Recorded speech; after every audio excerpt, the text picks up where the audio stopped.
Hi, everyone. Welcome back to another episode of the Leadership Purpose with Dr. Robin podcast.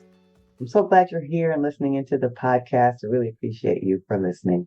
And because you've been such faithful listeners, you helped us get ranked in the top 5% of all podcasts globally, according to Listen Notes. So thank you for doing that. All right. So today is going to be a solo episode where I'm going to be sharing something that sounds simple, but it's one of the biggest reasons high achieving women stay stuck at a career crossroads. And here it is. Most women think they're stuck because they don't know what they want. But I don't think that's the real problem. I think the real problem is that the wrong part of you is making the decision. So in this episode, I'm going to help you name the two selves that show up at a career crossroads and the two inner dialogues that drive your decisions. Because the inner dialogue you listen to at a career crossroad becomes the life and career you live and work in afterwards. So at the end of this episode, I'll give you a simple true self decision sequence you can use immediately. No overthinking, no personality quiz, no reinvention spiral. Okay, so now here it is. At a career crossroads, two selves show up, not literally two people. This isn't multiple personalities. This is two internal operating systems. One is built around performance and safety, and the other is built around truth and alignment. When women say, I feel torn, that's usually what's happening. Two voices, two value systems, two decision paths. So let's name those two. First is what I call your purpose, your false purpose self, your false purpose self. And this is a part of you that's driven by fear, external expectations, and performance. It's obsessed with what it looks like, what things look like. In other words, what looks good, what seems smart, what other people will approve of, what feels safe, what won't disappoint anyone. And your false purpose self has a favorite question. What looks good on paper? That's its whole operating system. It's quick, it's immediate, it's persuasive. Not because you're shallow, but because fear is shallow. Fear is not interested in your truth. Fear is interested in avoiding discomfort. It wants relief. It wants certainty. It wants proof. And when you're high achieving, your false purpose self can sound incredibly reasonable. It speaks in smart. It speaks in responsible. It speaks in be grateful. Here's how I want you to think about it. Your false purpose self isn't bad, isn't evil, or any of that. It's protective. It learned at some point that being impressive was safer than being honest or being your true self. That being competent was safer than being uncertain. That achieving was safer than feeling. So it tries to keep you inside what's known, even if what's known is draining you. The second self is what I call your true purpose self. Your true purpose self.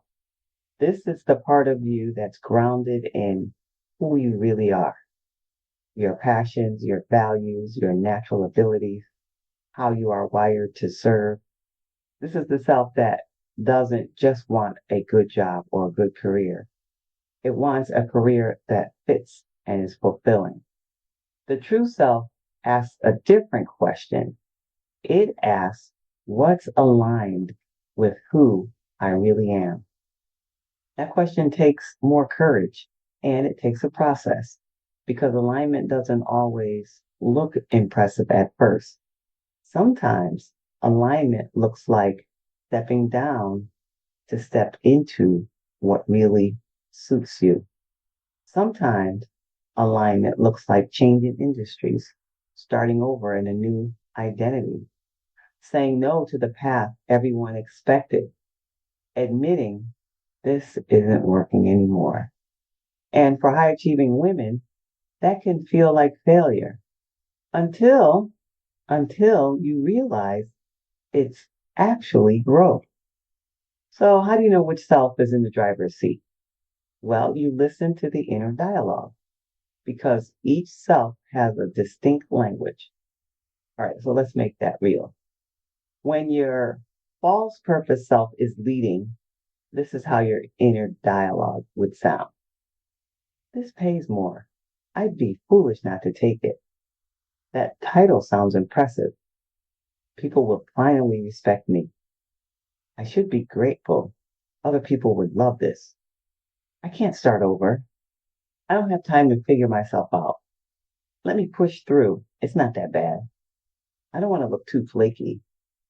What if I regret it? What will my family think? What will my peers think? Do you hear what's missing in all that? None of these questions are actually about fit. They're about optics. They are about fear management. They are about performing stability and success. And if you've been high achieving for a long time, you've probably been rewarded for this voice. You got praised for being responsible. You got promoted for being reliable. You got validation for being the one who can handle it. But here's the cost. If you let your false purpose self lead, you can end up in a career or life that looks impressive but feels empty. And emptiness is often what high achieving women call burnout.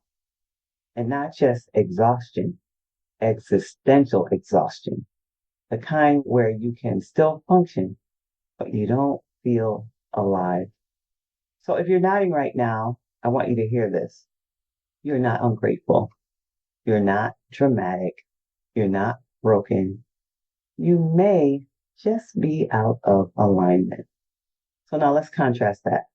When your true purpose self is leading, your inner dialogue sounds quieter, but deeper. And this is what it sounds like often. This looks good and it feels good to me. I feel energized when I imagine this, even though it scares me a bit.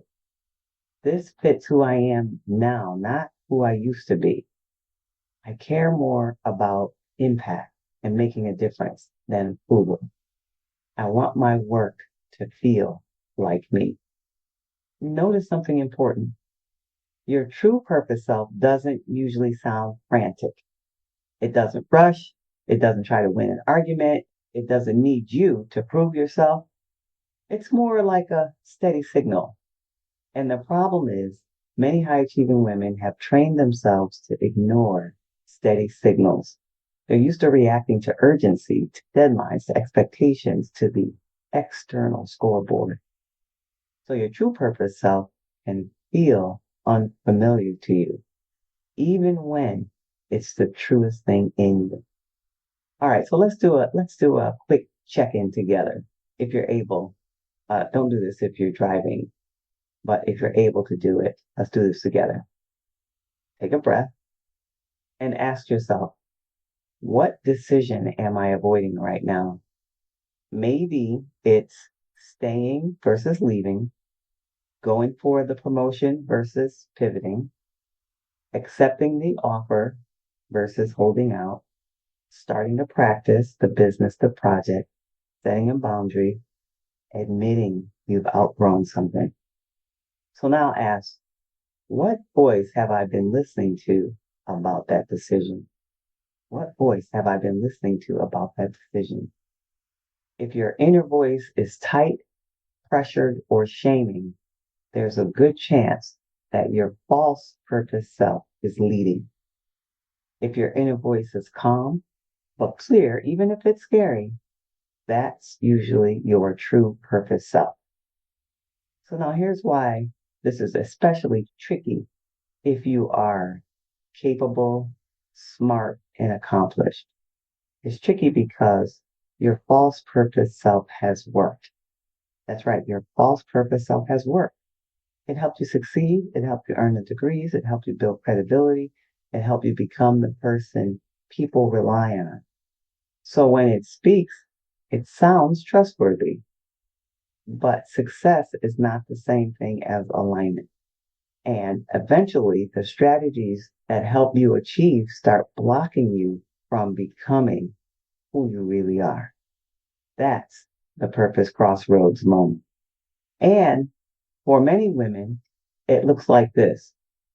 You're doing all the right things, but you feel restless or flat or quietly resentful or like your career or even life is too small for you. And because you're high achieving, you try to solve it like a problem. You gather more data, you make pros and cons lists, you research, you ask everyone for opinions, you optimize. But alignment isn't an optimization problem. It is a truth problem. And truth requires a different approach. Here's the real trap at a career crossroads. Your false purpose self will ask you to pick the option that protects how you are seen.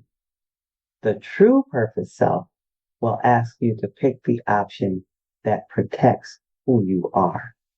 And sometimes those two are not the same option. This is why women stay stuck because choosing who you are can feel like you are risking belonging.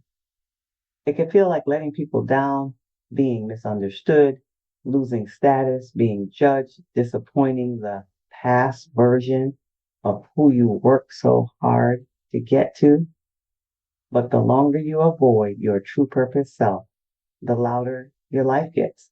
More tension, more physical symptoms, more Sunday dread, more numbness, more I don't even know what I like anymore. And that's not because you're broken. That's because you're ignoring a signal. Now, I want to give you a simple decision sequence. It's not magical, but it's powerful. And it's designed for high achievers because it doesn't ask you to become someone else. It asks you to be who you are. So write these down or come back and listen again later. All right. If you feel rushed, pressured, or panicked, you are not in your true purpose self. So this is step one. Step one is to pause the decision. Pause. Because like I say, if you feel rushed, pressured, or panicked, you're not in your true purpose self. Urgency is often a fear tactic. So your first move is to slow the whole thing down. Even if you can't pause the external timeline, you can pause the internal scramble. You say to yourself, I don't decide from panic. I don't decide from panic. So that was step one, pause the decision. Step two, identify the voice. And this is how you can do that. Ask yourself, is this decision coming from fear or from fit? Not logic versus emotion, fear versus alignment.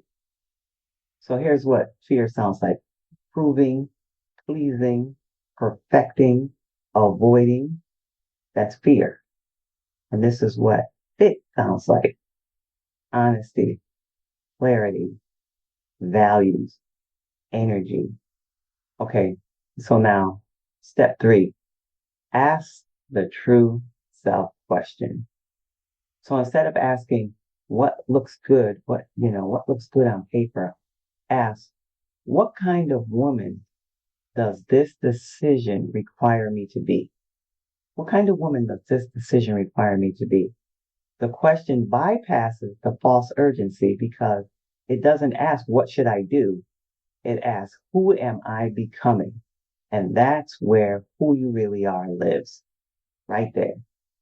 All right, step four, check for contraction or expansion. So now check your body.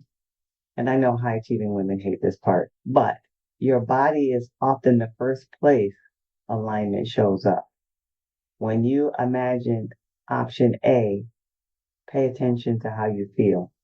Do you feel tighter, heavier, smaller, braced?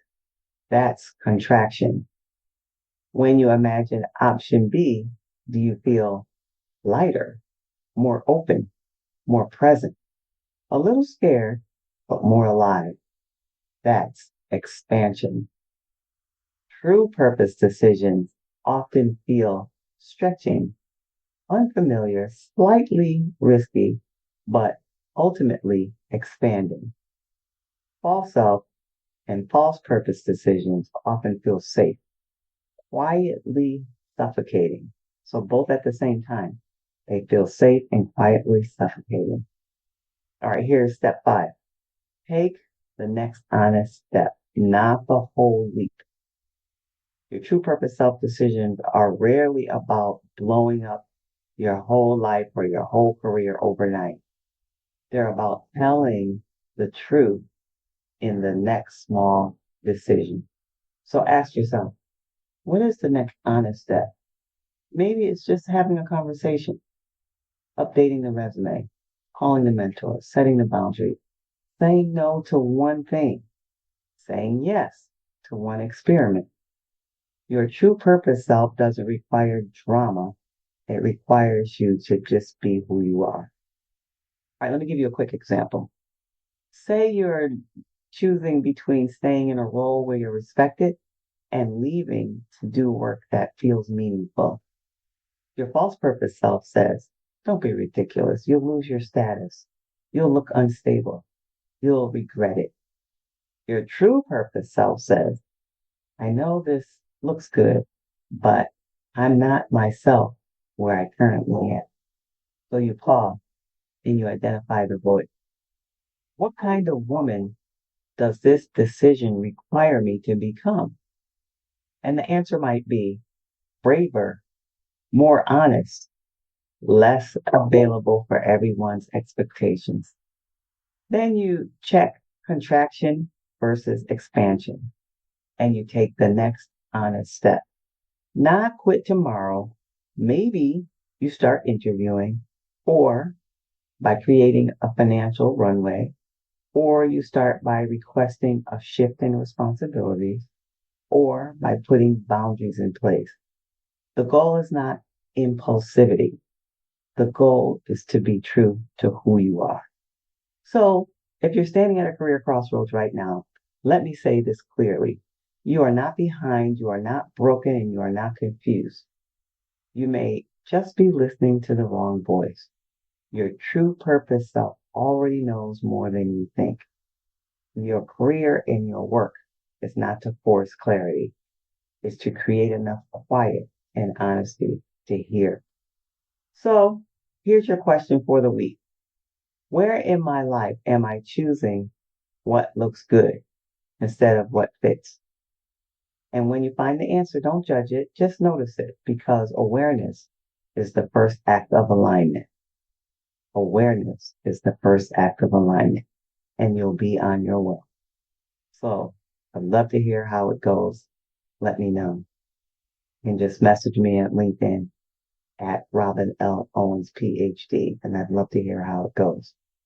And if you feel like you need a little guidance, a little support and help from me, just leave the message saying next, and I'll get back to you. Meanwhile, until next time, this is Dr. Robin.